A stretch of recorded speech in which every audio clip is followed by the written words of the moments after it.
Hello and welcome to Housing TV News at the top of the hour, coming to you from our studios here in the nation's capital, Abuja. I am Dorcas Chia. And now, our top stories. ASU threatens nationwide strike over unmet demands.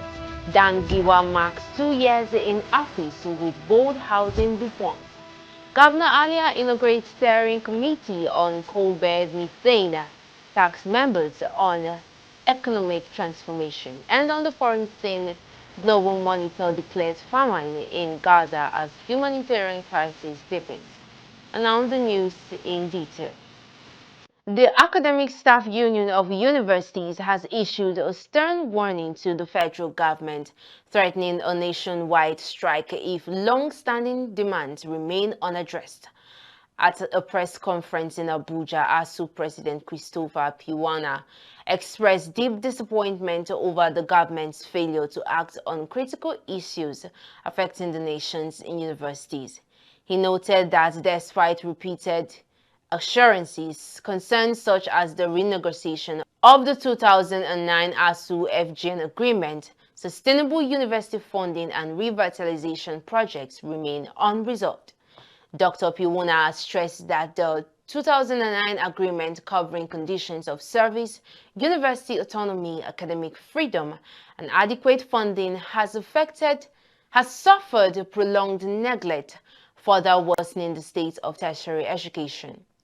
Rejecting the government's proposal of staff loans under the Tertiary Institution Special Salary Scale Scheme, ASU described it as a poison chalice, insisting that what lecturers need is not more loans but improved wages through the signing of the renegotiated agreement. Giving the government a deadline of August 28, 2025, ASU warned that time is running out. The union announced plans for nationwide strike. The union announced plans for nationwide protests across university campuses and cautioned that a full-scale strike may be inevitable if urgent steps are not taken. Moving on to Benue State, Governor Hyacinth Alia has inaugurated the Steering Committee on Coal-Bed Methane and Allied Resources with a mandate to harness Benue State's vast natural gas reserves for electricity generation, industrial growth, and job creation. The inauguration ceremony, which was held at Government House Makudi, was announced in a statement by the Information Officer, Kehe Hon. Governor Alia described the coal-bed methane project as a low-hanging fruit for Benue's economic transformation, stressing that its successful implementation would not only strengthen the state's revenue base, but also tackle the problem of epileptic power supply. The governor condemned illegal mining activities in the state, which he said were depriving Benue of revenue, fueling insecurity, and undermining community peace. He expressed confidence that the formalization of CBM exploitation would help curb the menace and attract credible investors.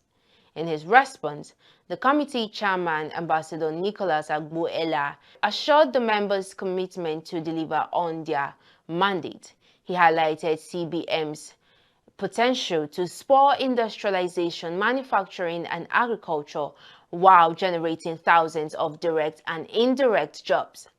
The 14-man steering committee is chaired by Ambassador Nicholas Agbo-Ela with Dr. Edom Goho Aga as secretary and 12 other members including professionals, academics, and technocrats across various fields.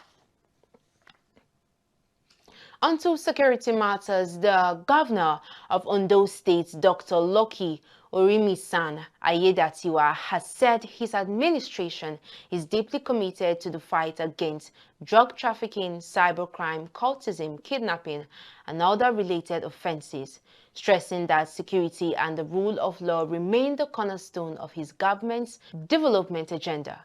The governor made this known on Thursday when he received a delegation of the United Nations Office on Drugs and Crime, led by Mr. Cheku Tore, country representative of the UNODC Nigerian office, who paid him a courtesy visit at the governor's office in Akure.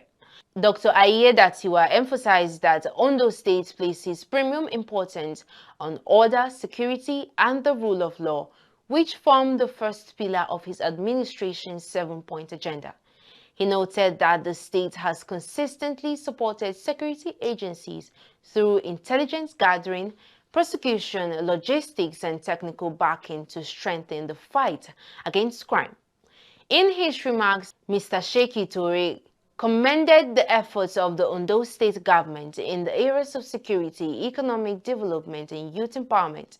He explained that UNODC's mission is not only to engage at the national level, but also to work directly with states and local governments to ensure grassroots impact. In attendance were Deputy Governor Dr. Olaide Adelami, Secretary to the State Government Dr. Taiwo Pashoranti, Chief of Staff Prince Shegun Omojua, Head of Service Mr. Bayo Phillips, and Attorney General and Commissioner of Justice Dr. Kayode Ajulu, Commissioner for Health Dr. Banji Ajaka, Commissioner for Youth and Sports Development Shegun Omoyofumi, and Commissioner for Women Affairs and Social Development Dr. Sheun Osameyi. Participants of the town hall meeting on the midterm report of President Bola Ahmed Tinubu's administration, organized by Ministry of Information and National Orientation, have commended the administration for its bold developmental strides, sustaining uninterrupted academic sessions in universities, establishing no-funds loans to support underprivileged students. Speakers at the event, who were drawn from the civil society, faith-based organizations, traditional and religious leaders, and other stakeholders, to assess the performances of the President Tinubu's 2 years administration so far, describe his achievements and policies as commendable, and urged the federal government to intensify efforts in tackling insecurity across the country and sustaining projects located in Benue. It is in this kind of meetings that our people know what the government is doing and is not doing, and then feedback, the necessary feedback is gotten. So I appreciate you on behalf of the Speaker and the members of the Benue State House of Assembly.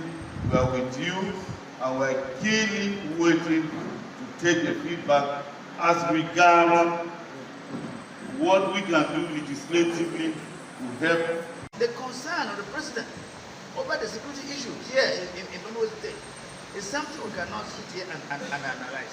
But I think we are touched because the way he has done it, we believe that that momentum will continue, because we really need that kind of thing, because the way we're harassed here, particularly within a window of opportunity at the federal level. Never before, and maybe after now we might not have it again. We have the SGF coming from Benue, and we must key into it. And Mr. President has opened the door for Benue State to say, ask me. God said, ask me, isn't it? Tinubu said, ask, and you will receive. He said, I'm ready to invest in Benue State. This is the final note I'm resting on, and we should not joke with it. The women, the civil servants, the technocrats, the traditional class, the political leaders. The governor of Benue State, Reverend Father Hyacinth Yomem Alia, was represented by Director of Press and Public Relations Ministry, Benue State Ministry of Information, Culture and Tourism, Mrs. Adamu, assured the state government of collaboration in delivering development to the people. Earlier, the representative of the Minister of Information and National Orientation, Alhaji Mohammed Idris, said spreading the truth of the progress of the present administration was to give the people an insight to the renewal hope agenda of President Bola Ahmed Tinubu's achievements in 2 years. The President has done a lot within these 2 years for Benue State. All of us can attest to that fact. All the speakers here said one thing or the other, or many aspects that the President has performed and what he has done. As a government, he has done a lot of things in partnership with the Benue State government. I present to you, the Nigerian people, a comprehensive account of what has been achieved in the last 2 years. It is a demonstration of transparency, accountability, and the governor's unwavering commitment to the Nigerian people. It is a record of administrative effort, policy, project, and impact across key sectors such as education, health, infrastructure, digital economy, security, agriculture, youth and women empowerment, and social development. The Federal Information Center also showcased the Buruku Boko Wanuni Ugbema Integrated Water Supply Project, Buruku Bridge across River Castinala, and the flyover at the Benue Food Basket Roundabout as President Tinubu's projects in Benue State. We'll take a pause here, and up next are news stories from the build sector. Stay with us. Visit Housing TV Africa on YouTube and click on the subscribe button. Subscribe to Housing TV Africa to stay updated on latest happenings in Nigeria's housing sector. Follow our social media pages, like and share our posts. On Facebook, Housing TV Africa. On Twitter, Housing TV Africa. Instagram, Housing TV Africa. Welcome back. Glad to have you join us on Housing TV News at the top of the hour. Now to the beat sector. The Minister of Housing and Urban Development, Architect Ahmed Musa Dangiwa, has marked his second year in office with a review of bold reforms that are reshaping Nigeria's housing and urban development sector. Since his appointment on August 22, 2023, under President Bola Ahmed Tinubu's renewed hope agenda, Dangiwa has rolled out landmark programs aimed at reducing the country's housing deficit, revitalizing urban centers, and expanding access to affordable home ownership.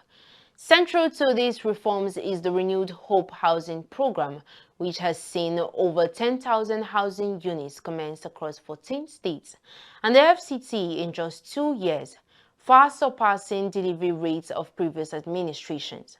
Flagship projects include the 3,112-unit Renewed Hope City in Kasana, Abuja, a 2,000-unit city in Ibeju, Lekki, Lagos, and 250-unit estates in 12 states. Alongside housing delivery, the National Urban Renewal and Slum Upgrade Program has transformed over 150 communities with improved roads, drainage, clean water, and solar power. To expand home ownership, reforms of the Federal Mortgage Bank of Nigeria and the Federal Housing Authority should have introduced single-digit mortgage, zero down payment rent-to-own schemes, and mobilized over 70 billion naira in private capital for housing projects. Other initiatives include the proposed Renewed Hope Social Housing Program, targeting 77,400 affordable homes nationwide, the Land for Growth Program to unlock $300 billion in untitled land assets, and the National Housing Data Center, which is building a modern data-driven housing ecosystem. Reflecting on his tenure, Dangiwa said the ministry is not just building houses, but building hope, dignity, and prosperity for millions of Nigerians, while pledging to scale up reforms in the years ahead. The Housing Development Advocacy Network, HDAN, organizers of the African International Housing Show, has hailed the Honorable Minister of Housing and Urban Development, Architect Ahmed Musa Dangiwa, as he marks 2 years in office, describing his tenure as bold, visionary, and impactful. In a statement, HDAN's Executive Director Festus Adebayo commended the minister for reforms that have reset the housing sector, including the Renewed Hope Housing Program, which has already delivered over 10,000 units across the country, and landmark projects like the 3,112 units Renewed Hope City in Kasana, Abuja. The advocacy group is also praised Dangiwa for uniting stakeholders addressing building material costs, upgrading slums in over 150 communities, and reforming the Federal Mortgage Bank and Federal Housing Authority to expand access to affordable housing and mortgages. H says Akide Dangiwa has restored confidence in Nigeria's housing sector, adding that as he celebrates 2 years of remarkable service, our message is clear. We are with you. And now, survivors of Tuesday's deadly attack by bandits in Malum Fashi local government area of Katsina State have narrated their ordeal, saying after recovering over 50 bodies, they are still searching for more people in the bushes. They therefore called on both the federal and Katsina State governments to intervene to save them from further assaults. Survivors said it took several hours before officials of the Katsina State government visited the area and that they stopped by the main road to address the distraught locals and community leaders. It was learned that many families who did not see their loved ones among the dead are now combing the bushes with the support of acquaintances. It reported that the death toll has climbed to 55, well above the 34 officially confirmed by authorities. And over to the foreign scene, a global hunger watchdog has declared that famine has struck parts of Gaza and is likely to spread further within the next month, escalating international pressure on Israel to increase humanitarian access.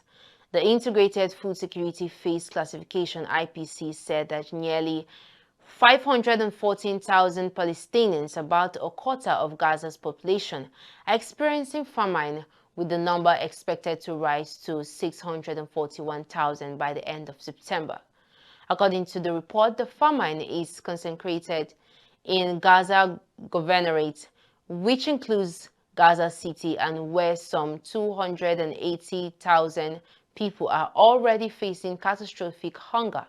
The IPC projected that conditions in Deir al-Balah and Khan Yunis in central and southern Gaza will also deteriorate to famine levels in the coming weeks.